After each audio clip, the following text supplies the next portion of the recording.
So, ayan guys, pananghalian na naman. Tayo po ay kakain na dahil mag-alas 12 na guys. So, bumili lang pala tayo ng ulam natin sa labas ng gulay. So, wala tayong baon ngayon dahil hindi po tayo napagsahin guys. So, tanghali na, let's eat na guys. So, ayun po yung baon natin guys.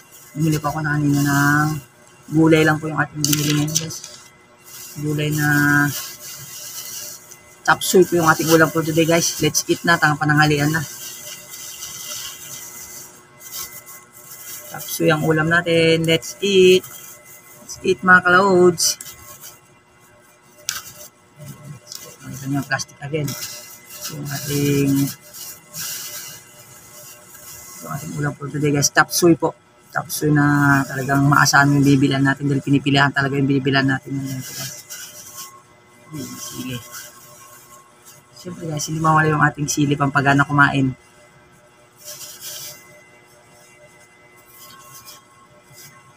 So, let's eat guys, ng pananghalian na sa mga nasa work mo dyan ay kumain na po tayo mga guys dahil pananghalian na po at yung ating tameming tiyan ay burok na. Let's eat. Chop suey po ang ulam natin kababayan. Chop suey ni Aling Andoy. Maasahan, parang isahan. Yan guys. So let's eat. Unang subo para sa inyo guys. Yung ating chop suey. So syempre ligyan din sa sabaw guys para medyo malasas.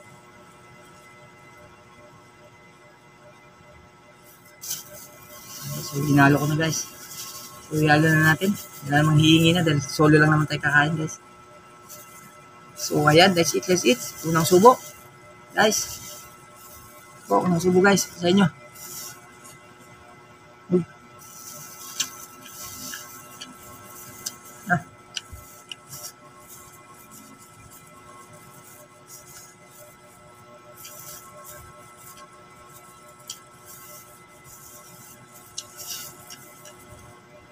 Hanggang sili guys.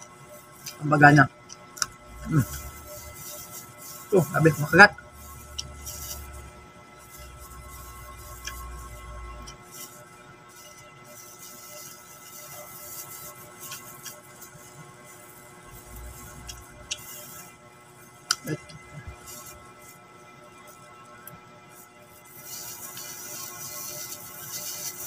Lusong plato-plato pag guys.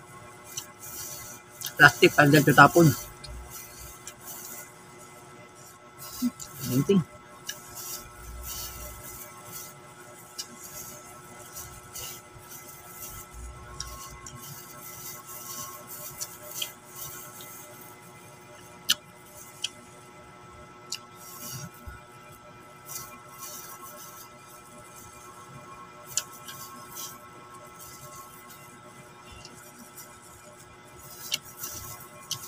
Ang nasa guys, sabi niyo natin gula ng malata. Hindi tinitibid sa ingredients guys.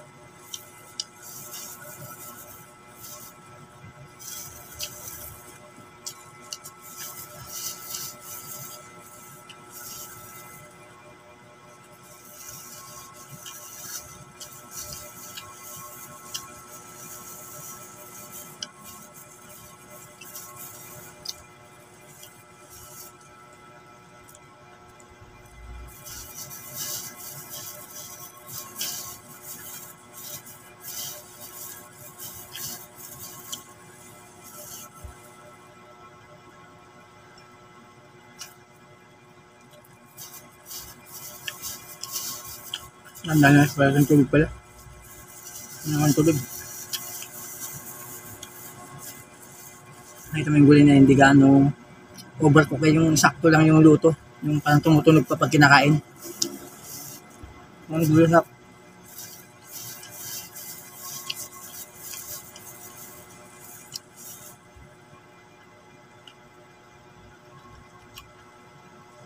Malutong guys.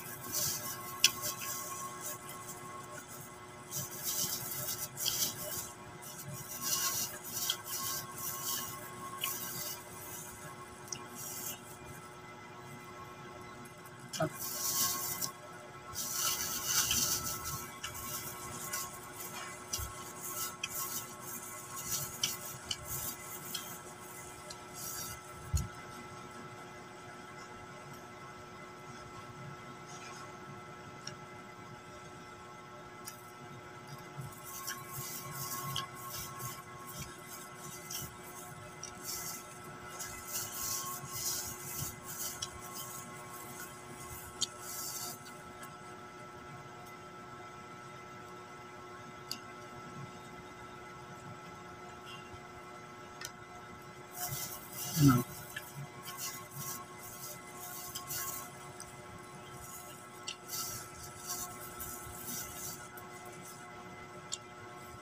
Malutong.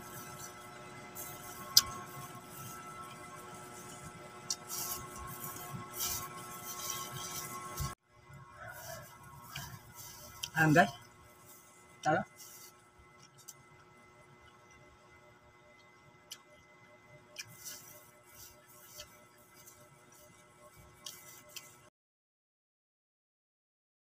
Solve na naman po yung ating patanghalian guys. So hanggang dito na po yung aking video guys. So thank you for watching guys. So salamat. Solve na naman po tayo. Thanks po.